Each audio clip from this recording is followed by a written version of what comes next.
দোস্ত, জামার নিচে নাইটি দেখে একদম হাসাহাসি করবেন না, এটা গরিবের ফটোশ্যুট। নমস্কার, সায়ন্তনী কুলভিয়াটে আপনাদের সবাইকে অনেক অনেক স্বাগত। আশা করি আপনারা সবাই খুব ভালো আছেন। এই ভিডিওটা আপনারা আমার চ্যানেলে কিছুদিন আগেই দেখেছিলেন। আমি ওকে এই ছবিটা এঁকে ওকে সারপ্রাইজ দিয়েছিলাম ওর জন্মদিনে। এই সামান্য কিছুতে ও যে এত খুশি হয়ে যাবে আমি নিজেও ভেবে উঠতে পারিনি। এত তাড়াহুড়োর মধ্যে করা একটা ছোট কাজ যে ওর এত পছন্দ হবে তা আমার ধারণাই ছিল না। আমি ভেবেছিলাম হয়তো দেখে বলবে এটা এখানে ঠিক হয়নি, সেখানে ঠিক হয়নি। আমার জন্মদিন হোক বা আমাদের অ্যানিভার্সারি, কোনো কিছুতেই ওই আয়োজন করে কেক কাটা আর হয়ে ওঠেনি। তাই এবারের মতো আবার টুক করে একদিনের জন্য চলে এলাম দীঘাতে, একটু সমুদ্রের হাওয়া খাবো বলে। বড় বড় হাওয়া এসে আমার মাথাটা ওর কাঁধে ধাক্কা মেরে চলে যাচ্ছিল।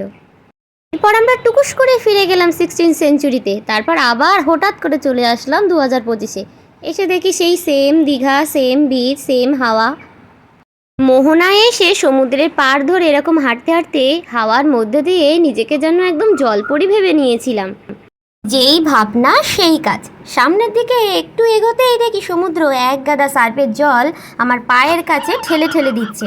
আমিও ভাবলাম এই সুযোগ হাতছাড়া কেন করব, ধুয়ে নিই একেবারে। ও বাবা, চারিপাশে দেখি আমি শুধু একা না, এখানে হাজার হাজার মানুষ পা ধুচ্ছে এই সার্ফের জলে।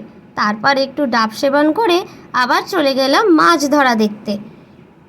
তারপর মুক্তের মতো ছড়িয়ে থাকা বালিতে একটু নাচাকোদা করা হয়ে গেলে চলে এলাম একেবারে বাড়ির উদ্দেশ্যে। তো এই ছিল আজকে আমার ব্লগ। কেমন লাগলো অবশ্যই জানাবেন এবং ভালো থাকবেন, সুস্থ থাকবেন।